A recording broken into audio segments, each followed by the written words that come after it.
Welcome to another episode of Bella in Your Business. I am back again this week with Erin Miller. We had such a fun time last week that I just had to kind of keep the conversation going. If you have not listened to last week, we have a 20-year veteran in the sales and marketing with a little bit of psychology thrown in there, helping us understand how to get excited about meeting people where they're at and getting that conversation to blow open past just beyond the whole, how much do you cost? Well, today we're going to talk about all of those micro closes that always be closing ABC, and also just how to kind of like move them through it, because there is a way to move them through it. And it is not just you answering questions and then hanging up the phone or stopping the email. To recap, we talked last week a lot about trying to get them on the phone, letting them know what times are available for you, different ways and tactics. If you did not check out that episode, go back and get that.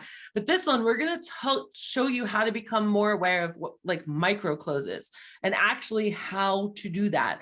Because I don't really think many of us are doing it. Because maybe we're scared, maybe we don't know, or maybe we don't know what you don't know. With any case, without further ado, Erin, welcome back to the show. How are you, my friend? I'm great. Thanks for having me on again. I actually had a lot of fun on the first one. I was like, okay, let's just keep going. There's more I want to talk about, because I love this stuff. So I'm glad to be back. So let's just talk like, okay, and pet sitters, dog walkers, this is not you. We're just going to talk in general. He's trained droves of people in the telemarketing, thing, and also in car sales and in timeshares and like all kinds of stuff. So when it comes to like helping teach and train up people, which is another reason why I wanted him in your ears, is because he really not only knows how to do it for himself, but he has a true proven track record of teaching hundreds of people how to do this. So if he could do that, he could definitely download some stuff into your ears today. So Erin, in all of that experience that you've had, what are some major things that you see people doing, quote unquote, wrong when it comes to sales and not really actually moving it through towards that close? Oh, number one, always not asking for the sale. That is the number one thing. And there's many forms that takes, but that is the number one by far. You have earned the right to ask for it if you have done everything leading up to it. There's no reason you can't. And people expect it. So let's break that down for the listeners. Asking for the sale, I think, and I want to know what you think about this, say you and I are on the call, right? And the next step in our sales process is they need to sign up in our software. We need to get their information and their pet's information, and then we get to the consultation. So I would say something like, all right, cool. So here are your three options. Which one sounds best to you? Okay, great, Erin. You want the overnight and the 2-day visits? Awesome. Well, I'm going to need you to sign up in the system. And then once we do that, we can schedule the consultation. When will you sign up? And or will you be able to sign up tonight? And if you do, and then you don't the next day, I'll do it. We don't set, just so you know, we don't really set consultations unless we have that, because a lot of times people don't do it. That's right. Pretty much the industry thing. So feel free to spar with me on this here, but I'm interested what would a close look like for pet sitters and dog walkers? In that situation, so assuming that we've had our initial opening on the call, and we talked about that in the last episode, how openings kind of work, and you're kind of engaging with the customer, meeting where they're at. You should have been asking several qualifying questions to understand where you want to put them. And so what's even better for you guys is, say you have 3 different options and packages that you can sell in. You most likely at that point have all the information you need based on the conversation you had to make a recommendation. And so anytime you're asking questions on a close, then you're not into the close yet. You're still in a qualifying stage, right? So the first stage is like a meet and greet, fact finding. You're asking information, did it this, and so on and so forth.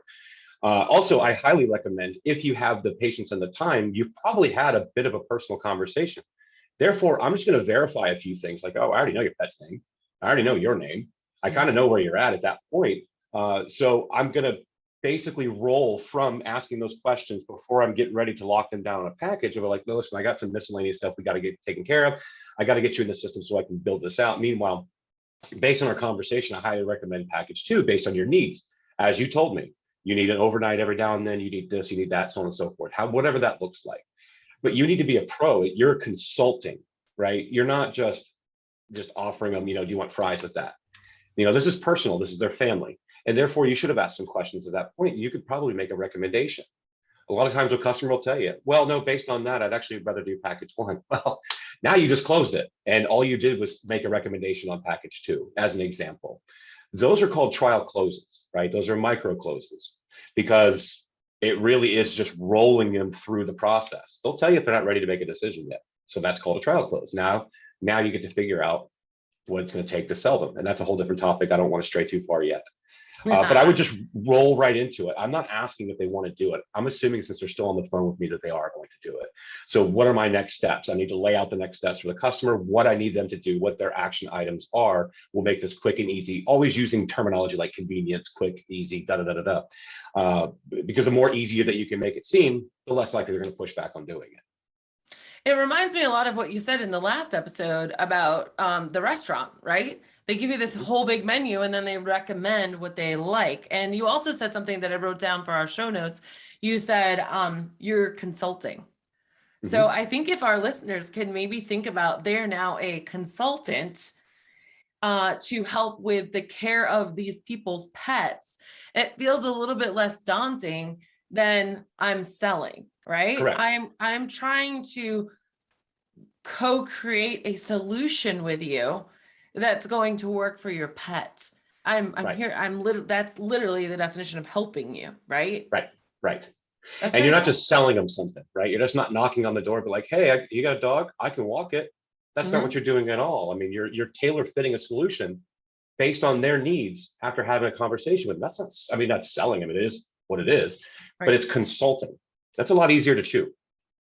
Okay, so some people we can't get on the phone, right? So I want to kind of talk about what this might look like in an email.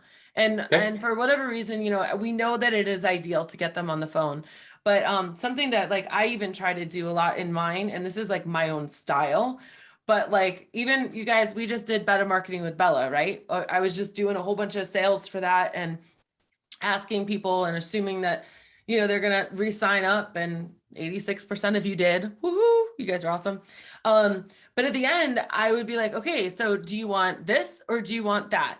And like big bold letters at the bottom, I'd be like, so which one do you want? Or like, does that sound, should I keep you on the same one? Like my last words, I always really try to figure out, first of all, my first couple words, because it comes up on their phone and I want you guys to read it. And the last couple words, because it's the last thing you're left with. And it's like, okay, do I respond to this right now? Or was I just flooded? Or is it easy? Is it quick? Yeah, that's what I want. Thanks.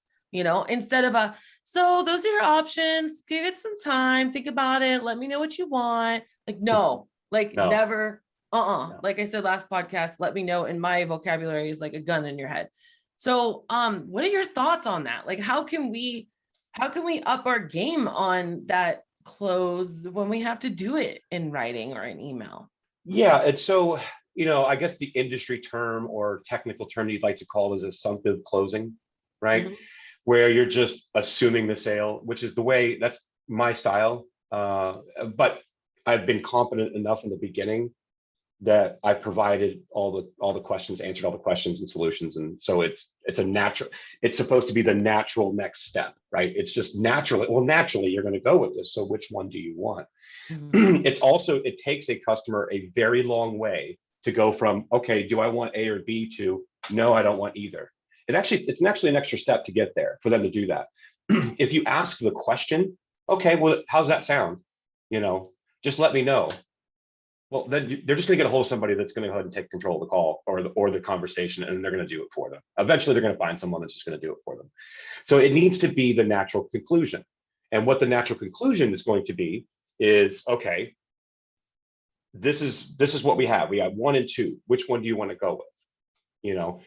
Again, it's going to take them a long way to get to know if all they're answering is if or, right? It's an either or type of close. It's like, okay, do you want this or do you want this? Not do you want it? I know you want it. Which one do you want? And you can translate that very easily in an email. It's the same thing. Mm-hmm. It's just your verbiage always has to be assumptive and closing, right? So however that looks, but leaving open-ended questions, it's going to create more issues and more questions in the customer's mind. And then you have a lot more to overcome. It just needs to be clean, concise, to the point. and solution oriented. And there's no reason why they wouldn't take one or two. It's called an either or close. So it's being assumptive in your language, assuming that they want it. You just got to tell me which, not if. Got it. So assumptive close and an either or. Yep. Got it. Assumptive language and either or type close, especially if you have multiple things that they can choose from. So listeners, here's your mental homework right now. I want you to think about 2 either ors that you could do right now. Obviously, it's not, do you want pet sitting or dog walking? Because those are 2 different problems that people have, right? But it might be, for those of you who do different times, it might be, so would you like the 30-minute walk or the 45-minute walk? It might be, do you want an overnight and day visits or just day visits? That's kind of how that's kind of how to apply what we're talking about. Now you said something else too, Erin. You said something about the micro closes or the always be closing, or like the little closes that move to the big close. And I don't think a lot of us are actually aware of that. So I know we just cut straight to the end, right? But let's back up a little bit in this process. And can you help paint the picture for us about what is a micro close, or what are those little yeses as we go before we get to the final decision? Yeah, so I think it's you can check a customer's temperature by using what I call trial closes or micro closes, right? You're basically checking the temperature. Are they warm on this? Are they hot on this? Are they cold? Have I done enough to get a yes out of them? And one of the ways that you can tell very simply is taking one of your very easy, simple processes that do not require an overwhelming yes that start to become a personal question, like, name, address, phone number, date, time, all those things. You can just find little things within your process that can kind of tell you that you're on the right track. You're getting yeses, right? But more importantly, think about an attorney. Think of it this way. So think about an attorney. You know that an attorney never asks questions they don't already know the answer to in a trial. They're asking you questions they already know the answer to, and it's the same thing, but they're moving you along on a path. Now, that's to get to what they believe is going to be their point for their client. But in your aspect, in your business, it's leading them down the path to a yes, I'll just go ahead and do this. So you're just checking along the way, building that trust. So I'm trying to think of ways, like for you guys, that would be micro closes. And it would really just be something along the lines of, now, just to confirm I've got all your information correctly, it's this, and this. That is a micro close in itself, because if the customer is not interested yet in going with you, why would they confirm any of those mundane details? Right? So that's a trial close. They start giving you that info. I'm going to get pretty happy pretty quick, because now they're going along with it. And in their mind, they're thinking, well, why are they getting this info? I guess, are they just setting me up now? And they'll tell you right at that point, well, I'm not there yet. Okay, great. We can talk about objections in a minute. Those are my favorite parts, because now I got to the nitty gritty, right? That's the easy part, in my opinion. It's the hardest to learn, easiest to use. So those micro closes, simply just reconfirming information would be a great way to do it. That's a really great way, because now it feels like they're going through a process of registration with you. Got it. That makes sense. Yeah. So, okay. So, no, I don't really feel comfortable giving you my email yet. Fair enough. I guess I've probably got a little ahead of myself here. Let me ask you a couple more questions. So from what I understand, you have this, and I'm going to reconfirm the info that I do know. They have a dog, they need sitting. Not sure if we need overnight yet or not, so I probably should ask that question. And I'm going to go back into what's called discovery. I'm going to ask some more questions. They're just not there yet. I'm going to find out what's going on. You don't have to ask them flat out, well, what do you mean? Why don't you want this? Just because I told you. Now I don't want to talk to you, right? So I'm gonna go back into, okay, apparently I don't have enough information here yet. Let me ask you a couple more questions. Okay, what about, I have to talk to my husband? I don't blame you. Have you guys had any pet sitting before? Is this something you discussed already prior to reaching out to me? Or is this an idea that you had today? Help me understand how you arrived here. And they're going to tell you again, oh no, we've talked about it. It's just that money is, I have to make sure I run everything by, of course. But please understand, since you guys already have discussed this, and you pretty much know that the market is going to be very similar in pricing in one form or another, because otherwise businesses wouldn't survive. The reason that we're different is A, B, C, D, and E, right? And I'm going to try to go for the close again.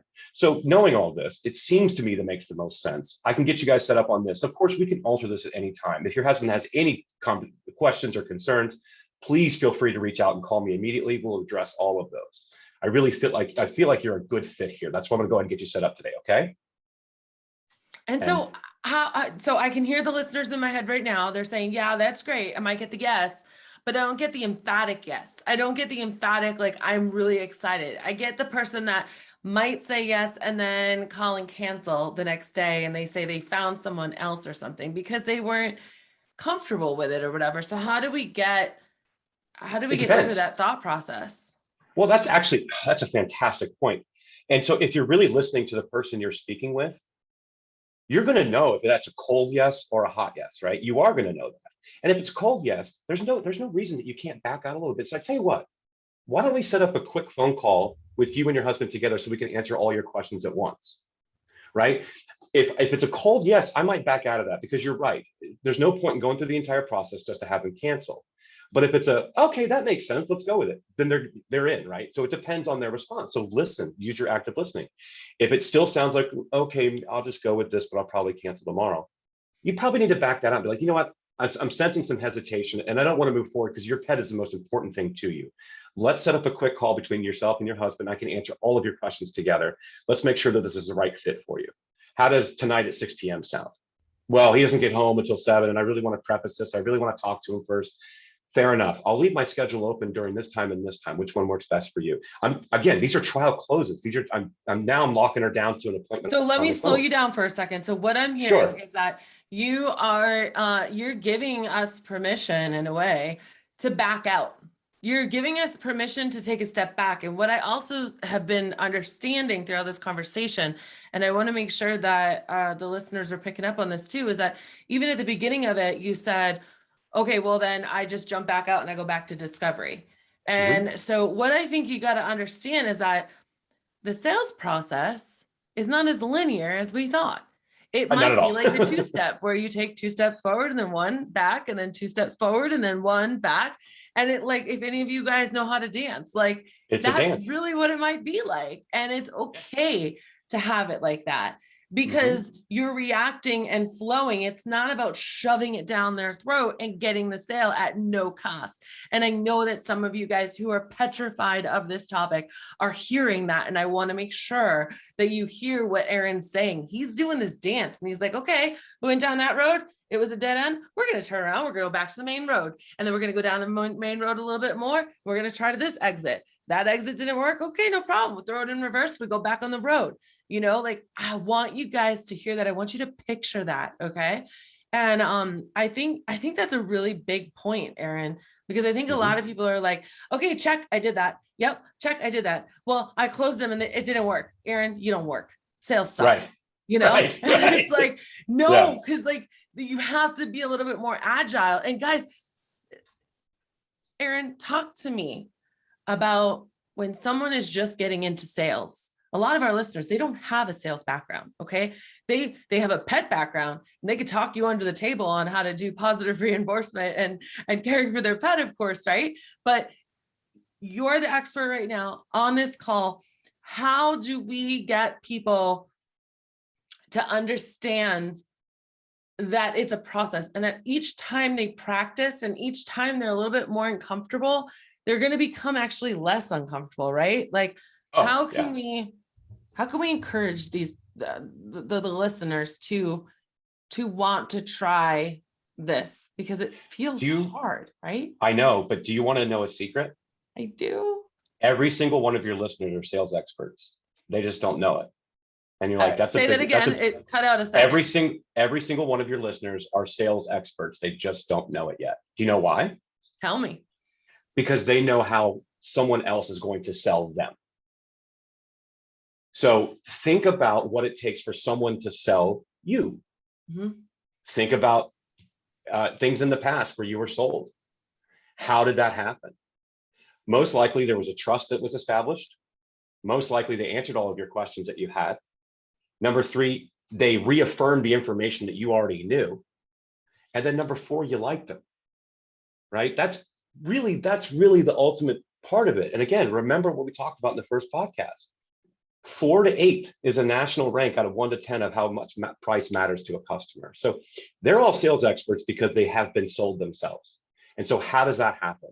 And it's not a far cry different from people that they're talking to. You instantly become that.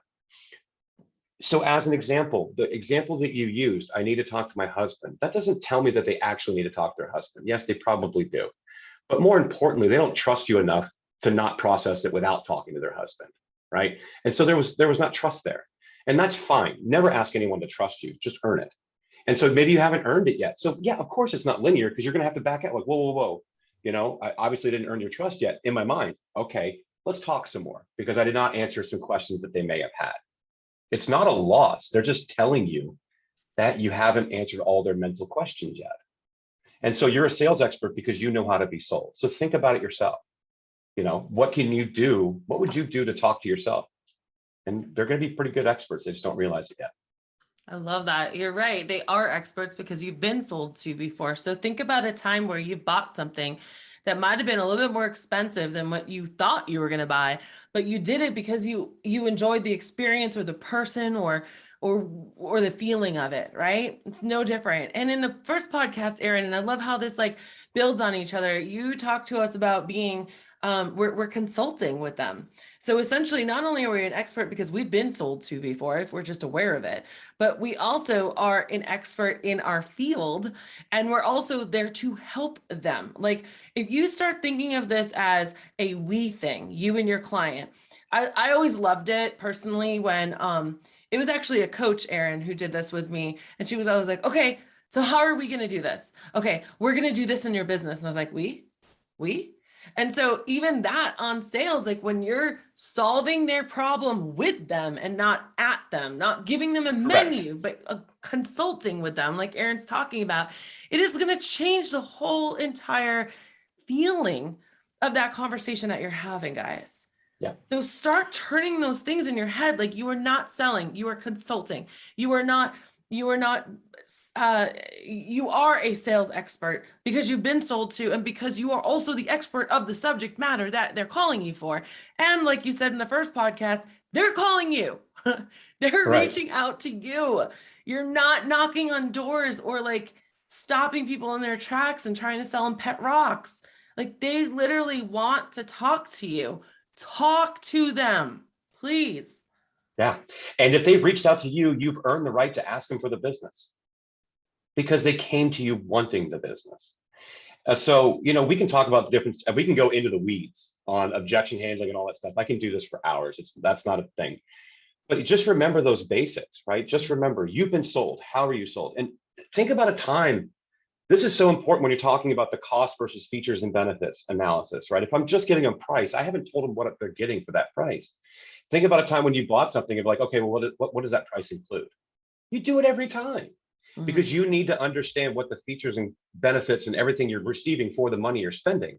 So if you haven't had that conversation, you haven't consulted and narrowed it down and asked the questions that where your services provide the answer, then all they know is cost, and you're never going to sell on that.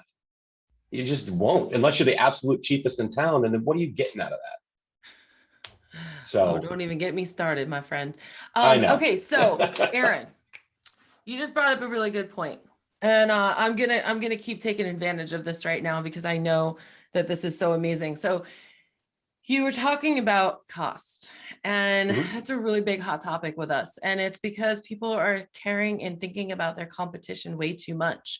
But what I don't think that they're doing is leveraging their competition enough in their sales, not in a bad mouth way, right? But we're going to just juxtapose it, if you will, right? And I know, and I've heard you do a lot of talks about comparison with the competition in a we form, in a form that doesn't feel icky.